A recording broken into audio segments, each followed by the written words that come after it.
This is the OnePlus 6T, and to be completely honest with you, I was a little hesitant to review this phone, mostly because it's pretty much the same as the OnePlus 6, and in fact, in some ways, it could be considered a downgrade. A slightly slower fingerprint sensor and the removal of the headphone jack for whatever that's worth. But shortly after about a month of using this phone, I picked up the Google Pixel 3 XL, and it gave me an entirely new appreciation for this phone. See, personally, I think one of the most important conversations to have, especially when talking about an Android phone, is performance, and long-term performance at that.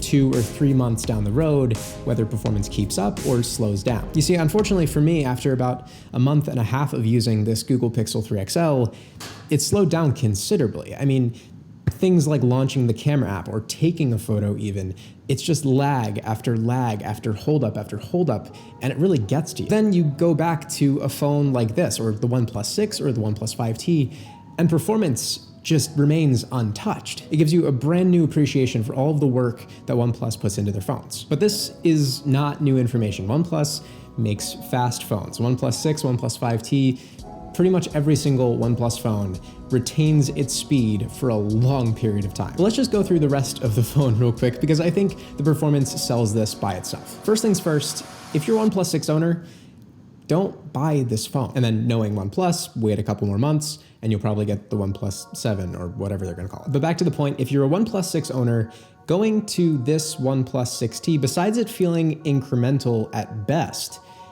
it's kind of a downgrade in some ways. Now, I mentioned this before, but the fingerprint sensor is not an upgrade. In fact, it's probably one of my biggest issues with this phone. Now, besides the fact that we kind of reverted and went back in history and put it on the bottom of the front screen, this is an awkward placement in comparison to where it used to be on the back, where the OnePlus logo is now. Like, naturally, your finger rests right there. Why would you go back to here? But that's issue number one. Issue number two is the fact that it's slower. And adding upon that, besides it just being slower, it's also less accurate. You have to be more calculated on where you put your finger on the screen. And sometimes it just refuses to work. I mean, on the bright side, facial recognition, super fast, ridiculously fast. Secure or not, it works incredibly fast if you use that feature. But yeah, fingerprint sensor is just kind of disappointing. I don't know why we're so obsessed with putting it in the screen. And I mean, obviously the other downgrade, which some people may view as a downgrade, is the removal of the headphone jack, but you already know that. Now, moving on to some of the things that really stood out to me while using this phone, first of all, is battery life. Battery life is insane, like literally certified insane. Now, I know that a lot of people like to throw around the fact that they get, 2 days of battery life, including myself. I have said this in the past, but like, no joke, at least 2 days with this phone, at least. Now, I will say one thing that I do miss is wireless charging. I wish that they had added wireless charging on this phone. I think that would have just been the little oomph that this phone kind of needed over the OnePlus 6 if they had added that wireless charging capability. Now, another thing that kind of remained untouched from the OnePlus 6 is the camera.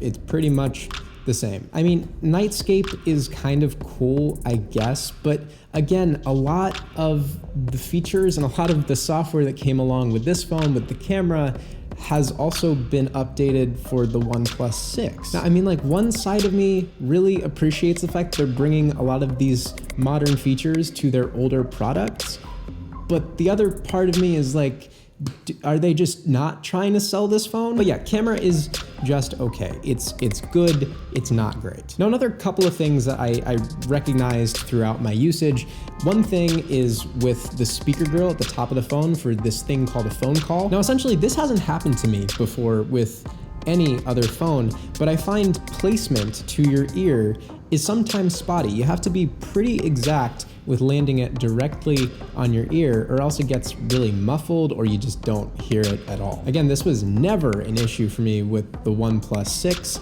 It was never an issue with me with any other phone I've ever used. So yeah, that's weird. Now, I will say this probably won't be as big of an issue with people that have a case on their phone. You can put it up to your ear and it'll probably have more grip. It won't slip and slide around and move placement.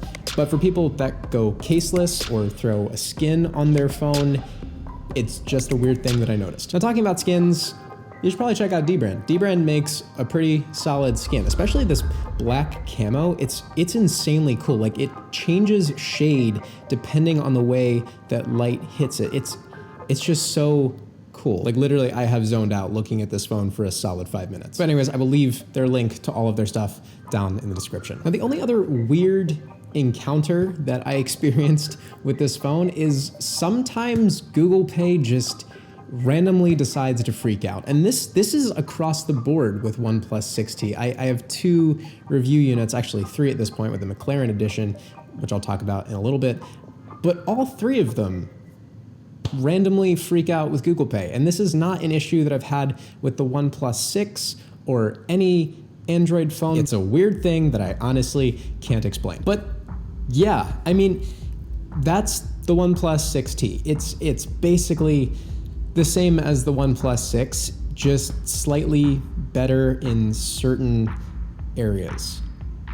Kinda. Now, OnePlus also recently released the McLaren Edition of the OnePlus 6T, which has 10 gigabytes of RAM for extra memory and speed along the road, which is pun intended. But seriously, if you want a phone that not only looks insanely great with that orange and carbon fiber accent on the back, but also has specs to seriously back it up. Plus, it has warp charging, which is even faster than the current dash charging, which is incredibly ridiculous. But yeah, cannot recommend that McLaren Edition 6T enough. Plus, the unboxing experience is probably worth that price tag alone. But only thing I can say is maybe next year OnePlus will offer a Tiffany into gray option as opposed to this purple into gray option.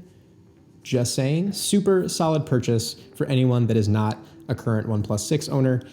It's reliable, it's fast, it will last you a long time, a lot faster than a Google Pixel, which is kind of crazy to say considering that Google makes the software and the phone, and OnePlus is making a better phone. Anyways, I thank you all for watching.